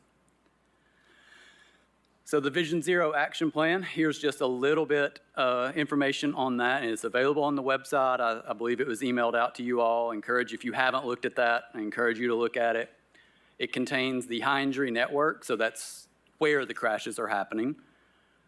It contains crash profiles and countermeasures, and what that is, that kind of identified 6 different crash profiles. The most common crashes we're seeing in places, so those are things like, motor vehicle crashes in commercial areas, or crashes involving left turns at signalized intersections, or bikes and pedestrians. So that kind of thing, roadway departures. It identified those most common crashes and also countermeasures to put forth to eliminate those type of crashes. Then it had the action plan framework, which that's 30 strategies or recommendations. Those are the action items. Those are the things for us to do. One of those action items was to hire a full-time Vision Zero coordinator. So I am a result of that action plan. This position was created because of that action plan. And then finally, it identified a few priority locations and funding opportunities. So the high injury network, like I said, that's the where. Where are we seeing these crashes happen? This identified where we have documented serious crashes happening, what we call life-altering crashes, those fatal and severe injury crashes. This is a small portion of the total amount of roadways we have in the city, and you can kind of see in that graph, we're talking about 5% of our non-interstate roadways in Knoxville account for 63% of our life-altering crashes. So this is really where we have to focus our efforts. And as you can see, some of these aren't a big surprise to us. These are the major arterials, those state routes that go through the city. So your Chapman Highways, Western Avenue, Clinton Highway, Magnolia, Broadway, Kingston Pike, those major arterials that cut through the city, that makes up a pretty large portion of the I-injury network. So here's some fatal crash data. This was put together earlier this year as part of our first yearly report. So I put together a 2023 yearly report that's also available on the website that kind of summarized 2023 as a whole as it relates to Vision Zero. But as you can see, 2023 was a particularly deadly year on Knoxville roads. We had a pretty steep increase. We are typically in the low to mid-20s when it comes to our roadway fatalities. And in 2023, that number rose to 36. So 36 of our neighbors died while driving on our Knoxville roadways. And I feel it's important to pause on that and really humanize the fact those are 36 of our neighbors, 36 people, family members, co-workers. Those are Knoxville people in our city that have died in roadway accidents in our city. You can see a few graphs there at the bottom kind of summarizing some of those trends. 97% of the fatal crashes occurred on roads with a speed limit greater than 25 miles an hour. Speed is one of the biggest contributing factors in these serious crashes, and I'll kind of get into that in a minute. We have almost 60% of the fatal crashes involve drugs or alcohol, so impaired driving.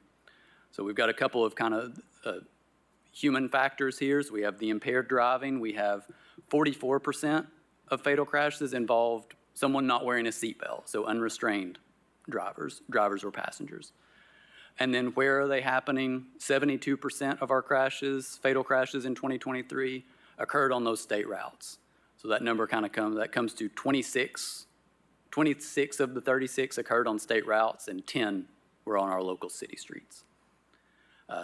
Just kind of an update on where we are in 2024.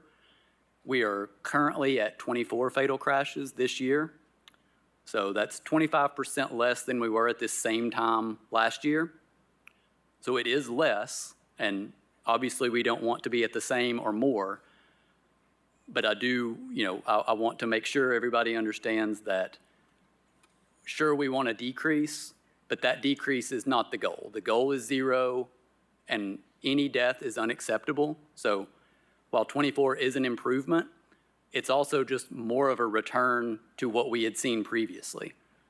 So obviously we don't want 36 again, but I like to caution people there that decrease, it looks to be just kind of a return to where we've been in years past. Mr. Gentry, quick clarifying question. Sure. There's a lot of data in here. It excludes interstate, but includes state highways. Correct. Okay, That is thank correct. you. All right. Yes. So after seeing those big numbers, you might ask yourself, is Vision Zero possible? I just said, this is not an aspirational goal. This is something we can do, and then proceeded to tell you that 36 people died in the city last year. So is this even possible? Yes, it is absolutely possible. Again, I would not be in this position if I did not believe that, if I didn't believe we could get to zero. This is not a utopian vision. This is not, again, some aspirational thing.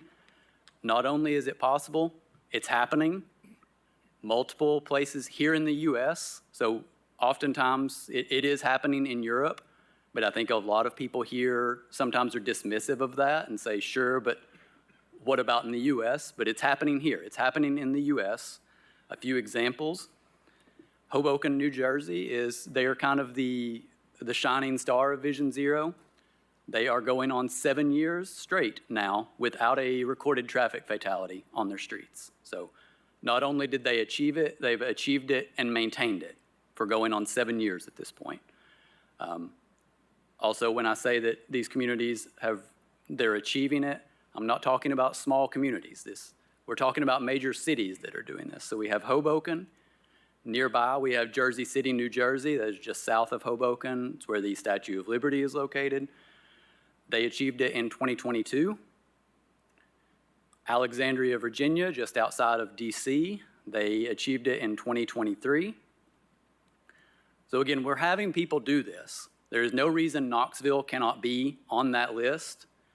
There's no reason we can't be a leader in this field. We can't be the innovators. We can't be a city that other cities look to and say, oh, look at these things Knoxville's doing, and we can do that. We can implement that. I always like to tell people I want the version of me that exists in other cities. I want the Nashville version of me, the Lexington, the Louisville version of me. I want them, when they're presenting to their council, to say, Knoxville did it. For them to have Knoxville in their presentation to say, if Knoxville can do it, we can do it. So how do we do it? How do we get to zero? So like I said, this is a complete reimagining, a paradigm shift of how we approach traffic safety. So we have to completely change how we approach this.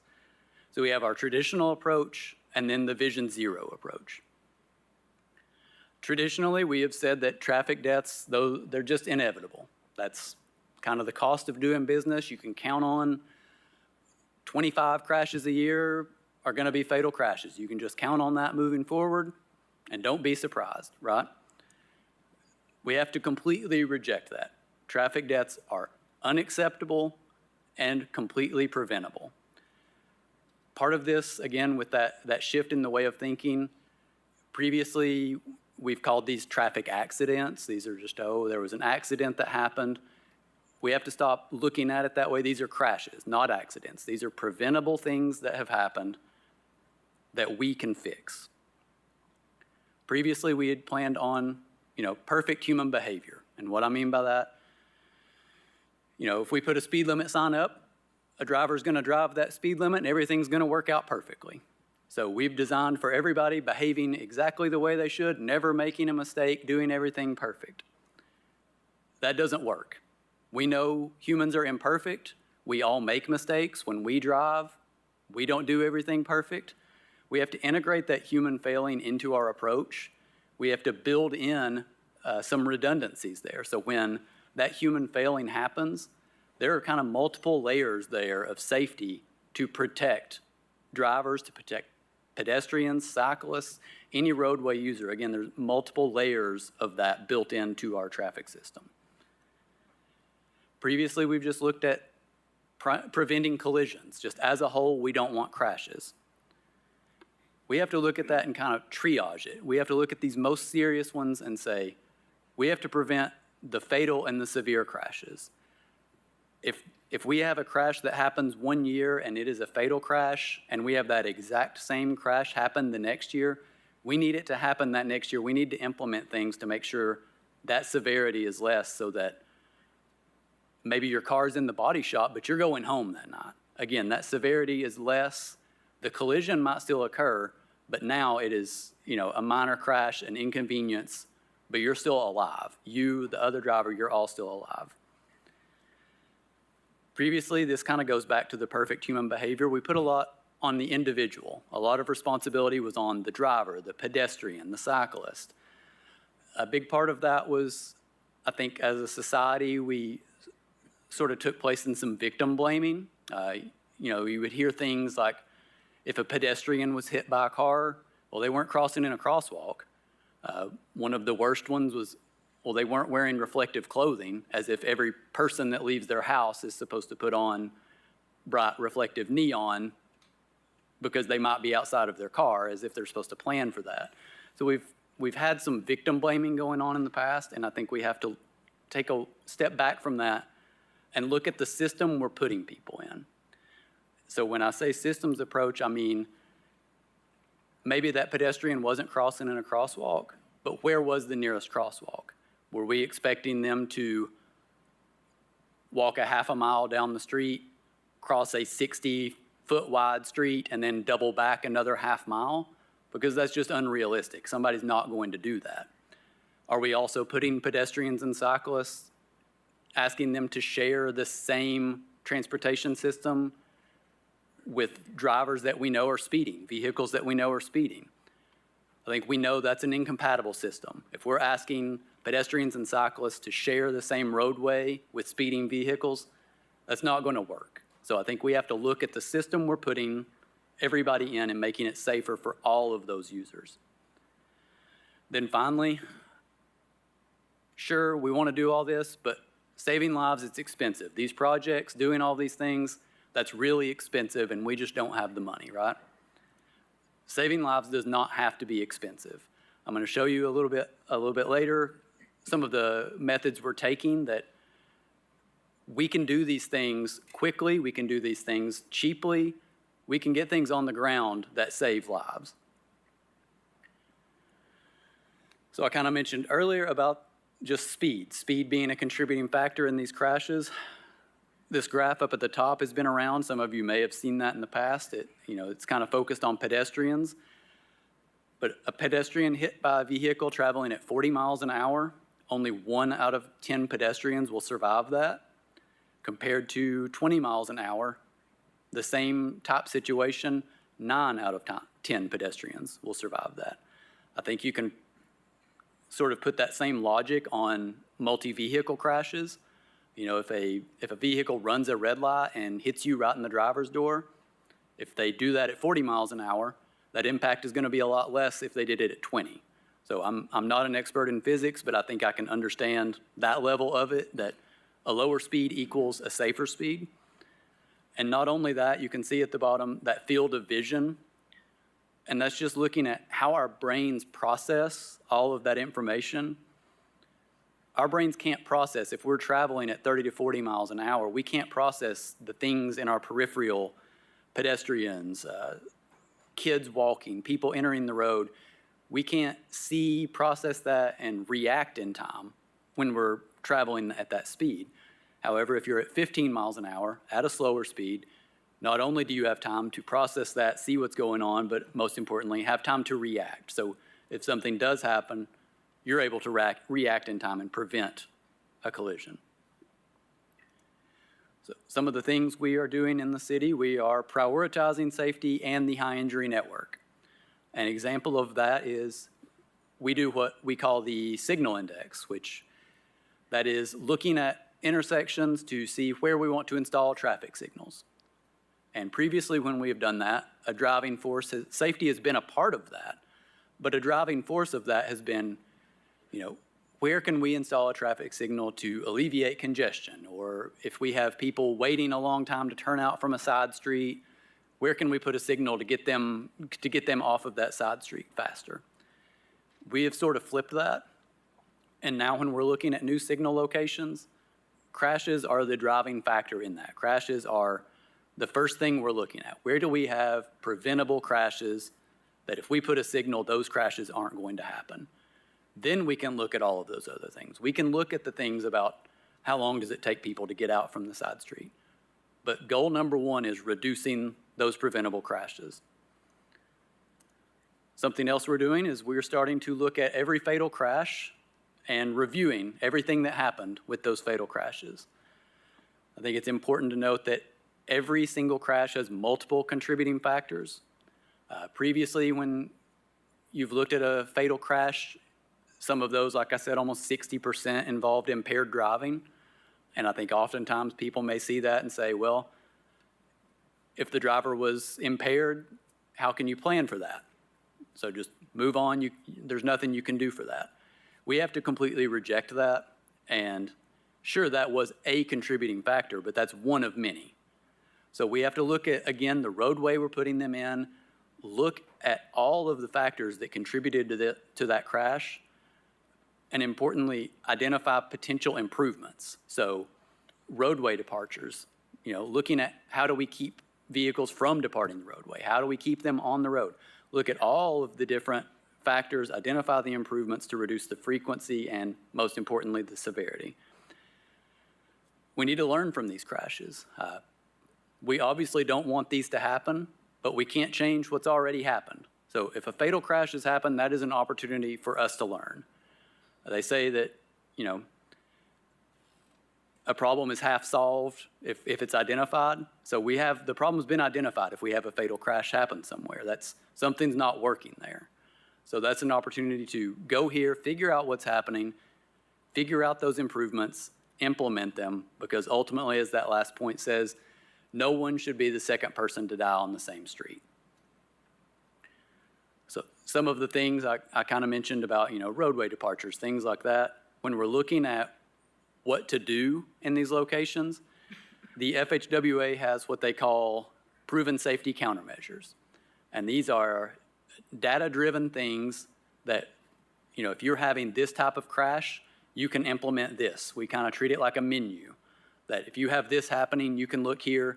This reduces crashes, this type of crash by that much. So again, there's data behind all of this saying how much it will reduce a specific type of crash. I kind of mentioned earlier, if we have roadway departures, you'll see we have one of these proven safety countermeasures is here, this longitudinal rumble strips. So that's kind of the rumble cuts on the side of a roadway. There's data behind that showing how much that reduces roadway departure crashes. So we can look at this menu, implement those things, specifically at the places where we're having a specific type of crash. Some of the other things we're doing, we've received a couple of federal grants recently that you may have seen. 2023, we were awarded a Safe Streets and Roads for All grant from the US DOT. That was a $10 million grant. You can see there several planning projects were included in that. Notably, in the construction part, we had 3 construction projects. Magnolia Avenue, we will have improvements at 3 intersections, Cherry, Hembry, and Castle. And those will be really pedestrian-centric improvements. That's going to be having some curb cuts and maybe some pedestrian refuge in the middle, really making that an easier and safer place for pedestrians to cross. We have the Broadway Streetscapes project, and that's what that picture there kind of summarizes. That's really kind of creating a missing link of Greenway there. So we kind of have, there's one portion there that the Greenway doesn't really exist, so that kind of builds that missing link that will connect the two. That will also upgrade some pedestrian facilities, some crossings, some signal upgrades. And then connected to that is the Woodland Avenue Complete Streets project that kind of continues on that missing link and connects pedestrian facilities to the new safety complex as well as Fulton High School. Then this year, we just recently learned we were awarded an even larger amount, over $22 million from the same grant program, the SS4A. So over $22 million this year. Again, some planning projects. And the construction project this year is Chapman Highway from Blunt Avenue to Fort Dickerson. What this project will do is this will build a shared use path. So that is, really similar to a greenway. So a wide paved path on the west side of Chapman Highway. You will be able to travel from the Henley Street Bridge all the way to Fort Dickerson on a bike, walking, a scooter, whatever it is, safely separated from traffic. You'll be able to travel that entire way.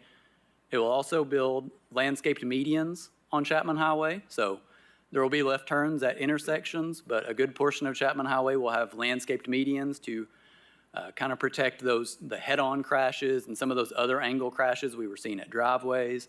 That'll help prevent some of those. So earlier I mentioned how saving lives wasn't expensive. And then I proceeded to show you a $10 million project and a $22 million project.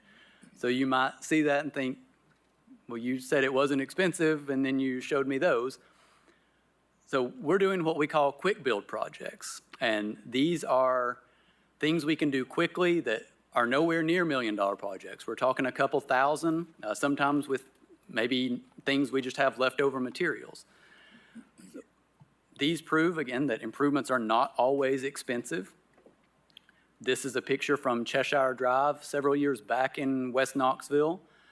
This was part of a traffic calming project we did. This was brought to us by a neighbor. He kind of saw this concept in another city, brought it to us and said, hey, what do you think about this? We tried it out. A great thing about these quick build projects, we can use the flexibility to our advantage. As you can see in that picture, you see some of the spray paint on the street. We spray painted areas. We said, here's where we first thought. Then we adjusted it a little, adjusted it again. So we can use that flexibility. We can see how it's working, These are not permanent installations. They're not meant to be permanent. We can react quickly. We can move things if it's not working, make it work how we're, see how people are using it and adjust to make it work the way we need it to. This is about finding the smallest and quickest improvement. If we have a safety issue, there's no reason necessarily for us to wait years to do a full construction project when we can get something on the ground like this that achieves that desired effect. We're able to get something small, quick, get it on the ground, able to spend less, get more. Again, we're achieving the goal that we wanted.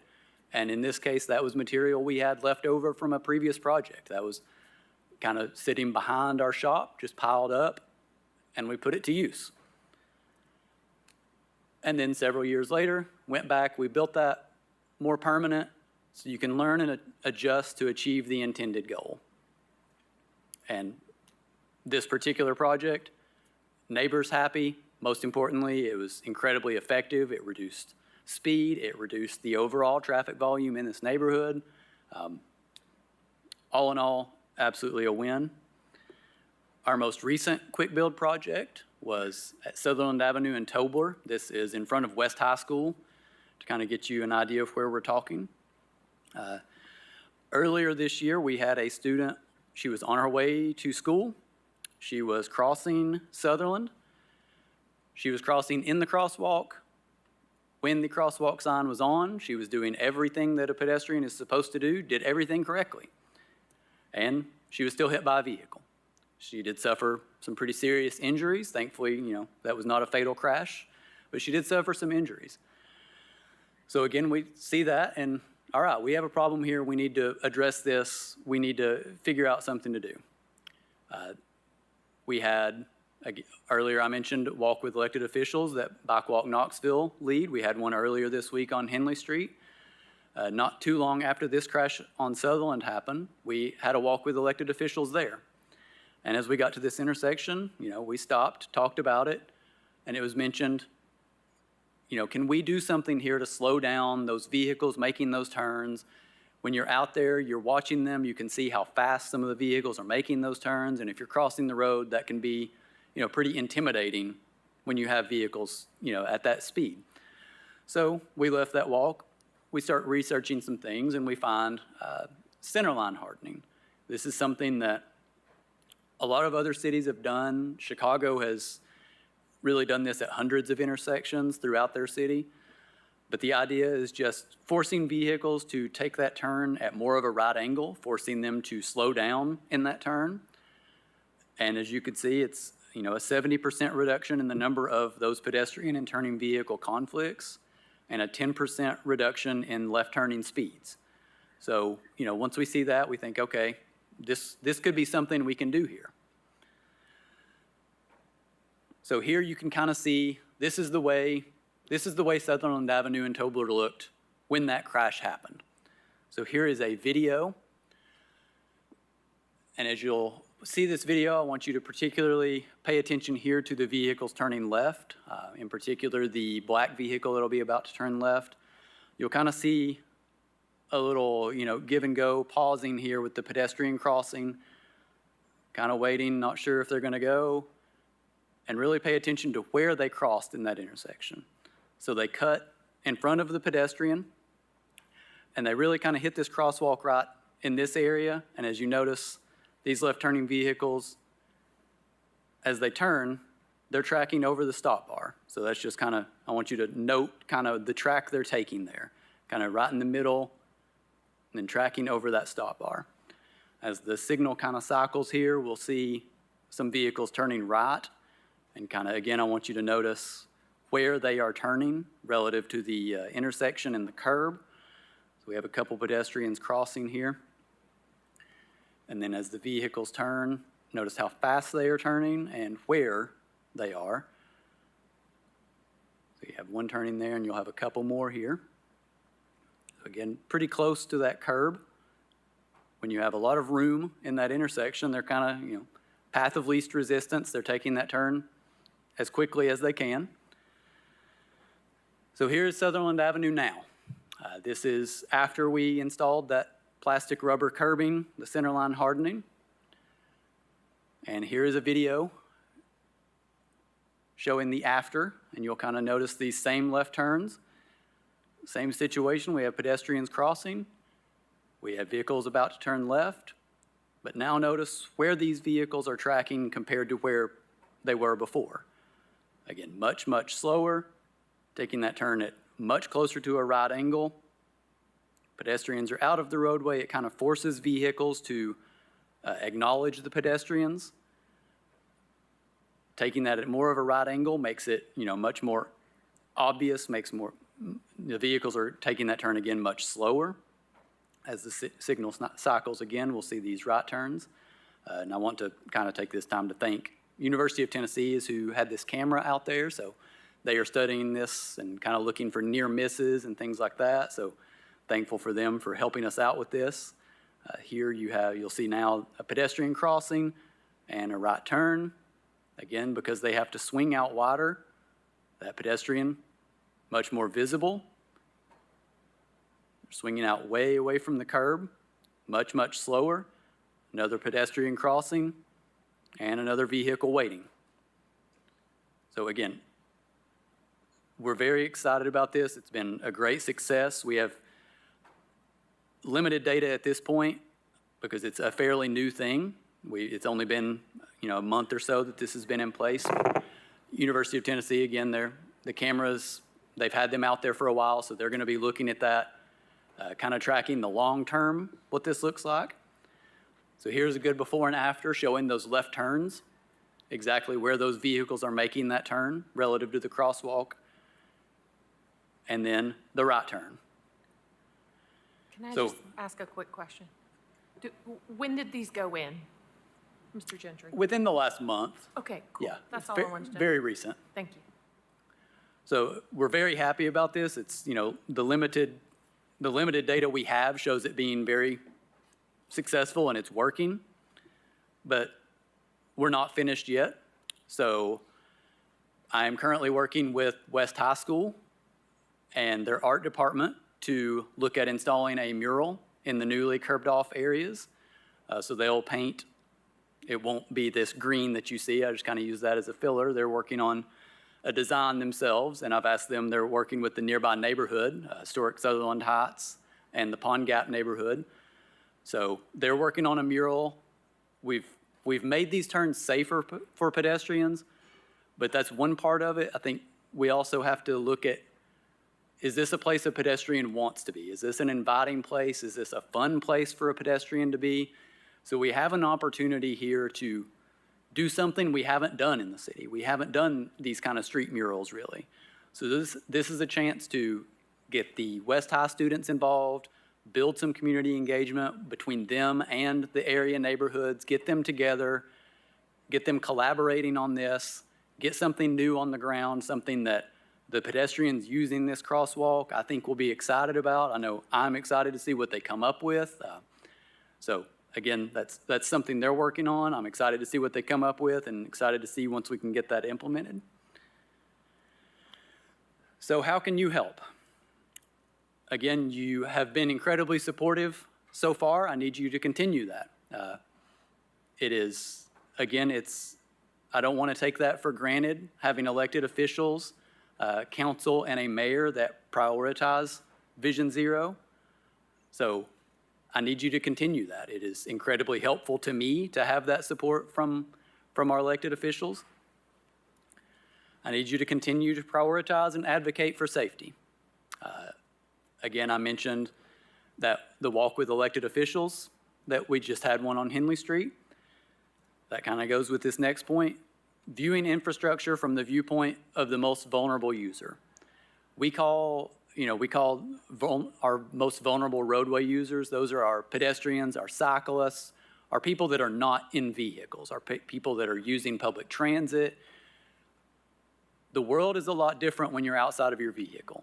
When you're looking at the roadway as a pedestrian, as a cyclist, it looks a lot different than it does when you're inside your vehicle. I mentioned that walk with elected officials. That is a great chance to walk with a group, see those things that are happening.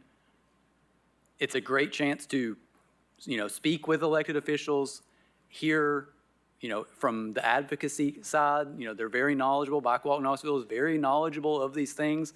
They have great ideas that they can get out there. But yeah, viewing infrastructure from that viewpoint, again, looks totally different when you're outside of the vehicle versus inside.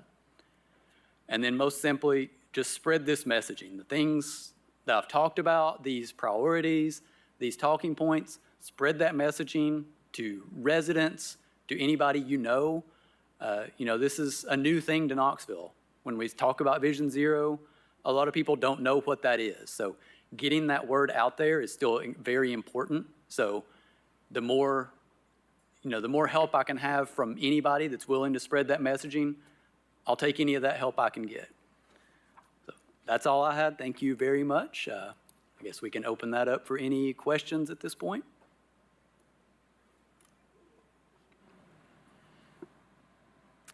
I have a few. The quick builds are, I think, a good balance of budget and life-saving. And the Cheshire Drive example, along with the Sutherland one, seems, I think there was a chart you showed earlier, that it was like 20-something methods of kind of simple pedestrian safety.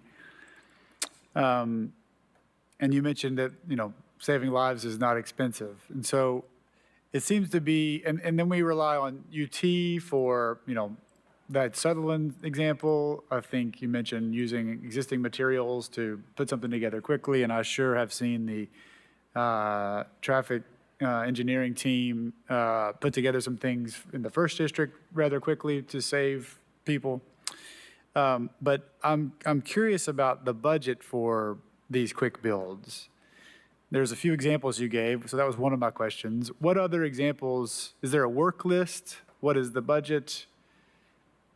Let me pause to say, I also realize the safety, speed calming, to speed hump kind of process is paused until we, take some more.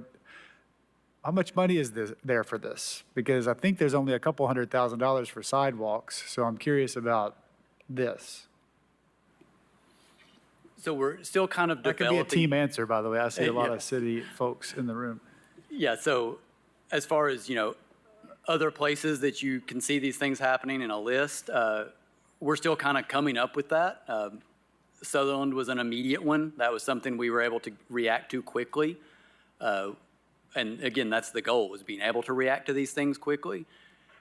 We're still developing that list. We have a few that we're working on now that, they're nowhere near finalized yet, but they're potential new locations. And then as far as budget-wise, this is coming out of, I don't think there's a set-aside budget for this type of thing. This is coming out of the same kind of thing if we're writing a work order for new signs or new pavement markings, just that same sort of kind of operating budget of the, how we have handled traffic safety in the past. It's because, we're talking, the Sutherland project cost a couple $1,000s. Yeah, I was going to say it's probably minimal. Yeah, it's minimal, especially when you're comparing it to those larger construction projects. And some of those are, paint can go a long way, I've noticed. So, I have paused to see all the opportunities. And for my district particularly, I relay those. You all are able to pull a rabbit out of a hat pretty quickly, and I appreciate that. But, for roadway paving, and I guess that's the best example, we have a list of where the priorities are for each district. And so I sure would like to encourage, support you to get to that list, however you need to get to it, because I've got a list, at least for the first district, that I can be more proactive about with you. But, I think budget-wise, if we're going to empower you, we need to give you a lot of tools. So that's just.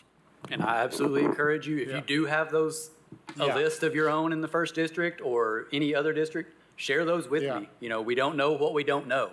So if you have people telling you about safety concerns, I encourage you, share those with me. I'll just double down on my compliment earlier as I bring this up, that everyone that I have brought with specificity, the team has reacted quickly with very clever results. So thank you for that. But there's a lot of opportunity if we're going to get to 0 in 16 years. I'd like to also just mention, while this is a brand-new program, we have some money in capital for Vision Zero, and it's mostly match money for the grants we got. We are also integrating this, and I think that's how it's going to be successful, into every program activity that we do. Right. So as we're doing paving, we're looking at the high injury network and looking for opportunities to implement things. So everything we do with new sidewalks, the high injury network plays a very integral part in where we even look at new sidewalks. So it's integrated into everything we do. Yeah, I can see that. Thank you. Councilwoman Ryder. Yeah. So I have a couple of questions. First off, I find this very personal, and I know some of you over the course of the years have heard some of my examples. I used to ride bikes a lot, like 300 and some miles a week, so I spent a lot of times on the roads, mostly in other states. When I moved here, I found this one of the least safe places to do road riding. There's very few shoulders. It just didn't compare to Georgia and Indiana. And that's not you guys' fault. That's just how things are different here. And part of that's our geography and our terrain. There's just not, our roads are cut into hillsides. But when I was in 10th grade, my dad was hit and left. It was a hit and run. And he did not make sense for days. And so that was a very terrifying example. And then in college, after college, one of my college best friends was hit and killed by somebody who was under the influence in broad daylight or at dusk and ran off the road and hit him. And then one of our joint best friends of that person was trying to ride his bike. About the time you guys were working on the Central Streetscapes, he got put in the hospital. And he was riding in the Atlanta metro area. And I could go on because I have a lot more friends and teammates that I rode bikes with that got hit by cars, to the point where my husband doesn't want to ride bikes anymore. We do ride from North Knoxville to Fort Dickerson, so that is interesting to me that you guys are working on something there. I will say, so you're going to take that on Chapman Highway so that you enter the main entrance to Fort Dickerson? Is that what the plan is? Yeah, so the plan will be a shared use path on that west side, so the Fort Dickerson side, and it will go from Henley Street Bridge to the Fort Dickerson entrance. Okay, all right. At Woodlawn / Fort Dickerson. I might ask you some more questions about that another time. I don't want to use up my time talking about that. I don't know if I'm being timed or not. But anyway, let me get into some of the nitty gritty. My comment is, and I would love to talk to you some more at other times about priorities within the district, the 4th district. But when you're looking at the high injury network, there's a lot there. And granted, 2040 is a nice goal, but wouldn't it be great if we beat that? And wouldn't it be great if we didn't surpass that, right? Because that's what I feel is the danger, is not getting there. So I know I had this conversation with somebody in the administration one time. We were talking about a specific example, and it occurred to me, like, when you look at that crash data for the high injury network, are we doing anything to zero in on okay, how can we prioritize that? Because to me, the requests that I get out of people in the district is the parent responsibility zones, like that 1.5 mile around our schools, because that's where you see a lot of kids walking to school. And so that seems like a way to narrow down and prioritize some of those. And then, so that's just, I guess, feedback. And I'd love to talk to you about how we're doing that on another time. I don't want to have people stay all night. When you talked about longitudinal rumble strips and you mentioned Woodland. Can we do that there for the Woodland bike lane? Because people don't treat it like a bike lane. They treat it like a pullover to work on a tire, to be honest, of their car. That's mostly what I see it for. So I just feel like that's kind of a high-speed road, and I just wonder, I'm just not a big fan of paint telling people that I'm there on a bike. So And part of, I'd like a little more. yeah, one of the things we're looking at is, any future bike lanes, we're really putting an emphasis on protected bike lanes, and whether that is, the level of protected might vary at times. It might be plastic bollards, just something vertical between that travel lane and a bike lane, but I love that. because yeah, adding any sort of protection is absolutely preferable. Okay. So I guess the question is when would we decide to do the longitudinal rumble strips and when not? Is that like a case by case? And that's only done when we're repaving? I No, don't even know it how can that be totally happens. separate from repaving. Oh, okay. Yeah. Does a machine go out and just make chunks Yes, missing? basically, yeah. Okay, okay. I mean, do it everywhere, for starters. I don't know. Well, one of my comments was about protected bike lanes, so thanks for going there. Because in the past, the comment, no, I'm not throwing shade at anybody in particular, was just the expense of it. But I do love them, and I know some people in the department got tired of hearing me ask about them, so let's go. Where can we put them? Okay, and then the last thing I'm gonna go on about in my ramblings is crosswalks. How do we decide when and where they go? Because that's one of the things that constituents ask for in those parent responsibility zones, like more crosswalks and making crosswalks more high profile. Like, not exactly like what you're doing at West High School, but it sounds like you guys are coming up with some interesting strategies. Other people have proven that work to really make it more obvious to drivers. And so are we gonna add more? Are we gonna beef up the ones we have? I think, so to answer, I guess, the initial question of how and where do we install them, I think we look at where people are crossing. So if we get a request for a crosswalk, we're going to look at if it's near a school, those, morning and afternoon times, and see where are people crossing? Where are they walking to school? Because that's where we need the crosswalk. So we don't want to put crosswalks somewhere where, people aren't crossing. So that's the way we Okay. kind of approach the where.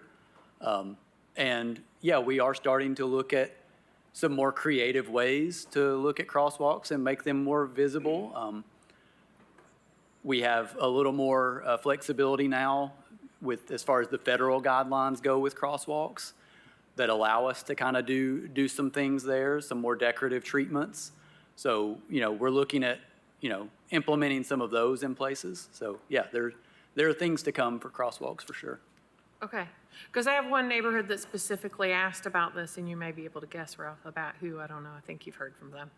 But they go through and they make a list of where they want crosswalks and they want to improve them, and they're the only neighborhood that's specifically done that, and I forward it on, and you guys give feedback. So do I go encourage the other neighborhoods to do the same thing? Do you want that? I mean, we'll take any feedback we can get. Again, Okay. we don't know what we don't know. So Okay. if residents, Okay. what they want, what they need, I will always encourage residents. Okay. Tell us what you see. Tell us what you need. Okay, all right, thanks. Councilwoman Parker. Thank you. I get a lot of, I get have had multiple inquiries about Cedar Lane that I've lifted up. Are there any kind of long-term plans for that road? Cedar Lane is absolutely a priority of mine. Yeah. I talked about on the high injury network and how much of that was made up by state routes. Cedar Lane is on there, and we've had multiple fatalities on Cedar Lane, and that's a city road. That's a road that we have complete control over. So Cedar Lane is a personal priority of mine. We have, I believe, currently advertised right now, a rumble stripe. Talked about those a minute ago. A contract for those, and part of that is some rumble strips on Cedar Lane on the center line and the edge line to keep people from crossing that center line or prevent those roadway departures. And we recently added some of those radar feedback signs. So it's absolutely a priority of mine, yes. Cool. And I would love to also have a deeper conversation about just getting a better understanding of how all these projects will be prioritized. But I love what was presented on Sutherland and love this innovative problem solving. I appreciate it. Councilwoman Helsley.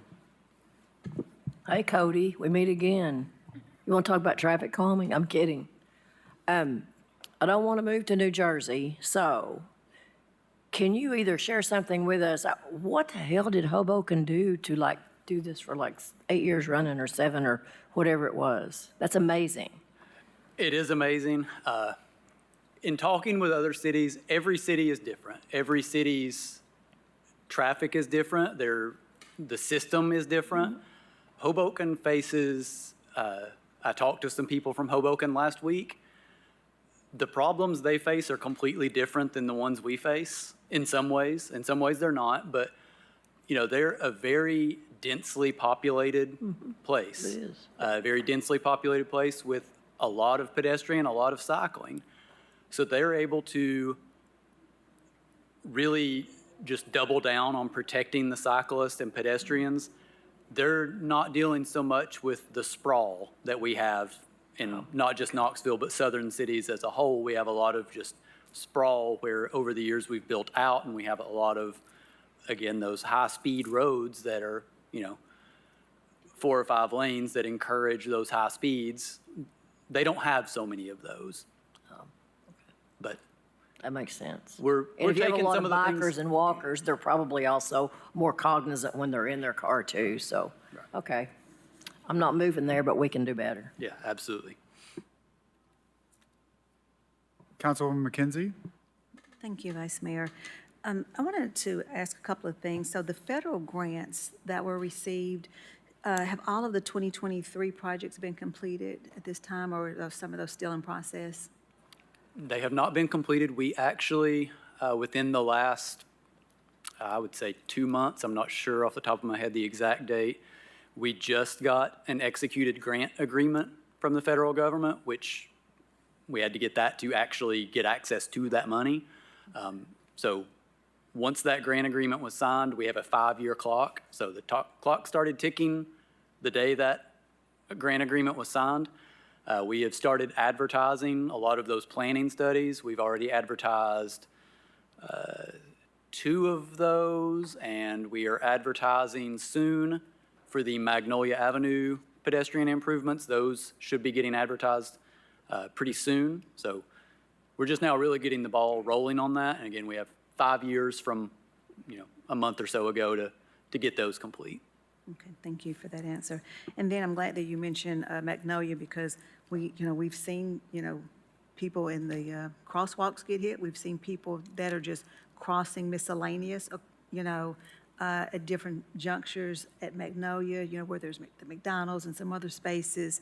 And so really concerned about that. And, what I'll state is that human behavior or performance, whichever you want to call it, it is a critical component, right? Because a car is not going to hit a person unless there's a driver in there.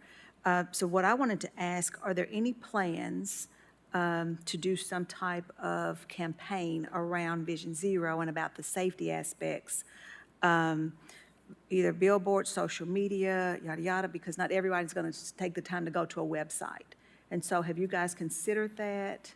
Yeah, so in that first grant, the 2023 grant, there's some money in there for public outreach. So that will be one of the things coming up that we will be advertising.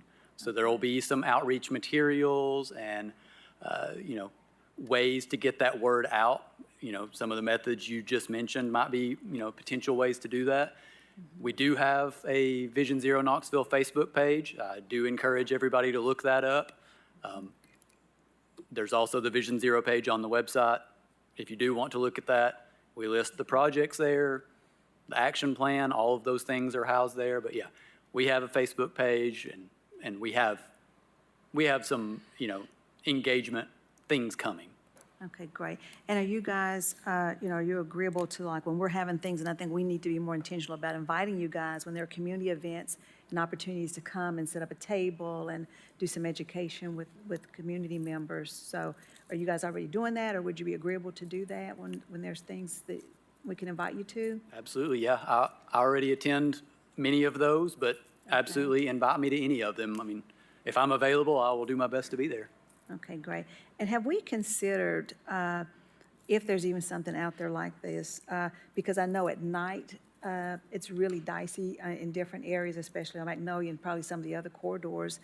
Have you ever seen anything that's like a sensor? If a person steps off a curb that's in so many feet or whatever radius of a traffic signal, that a motion light or something or some type of reflective thing would come on to maybe just let the driver at least know that there's a person that's coming off that curb?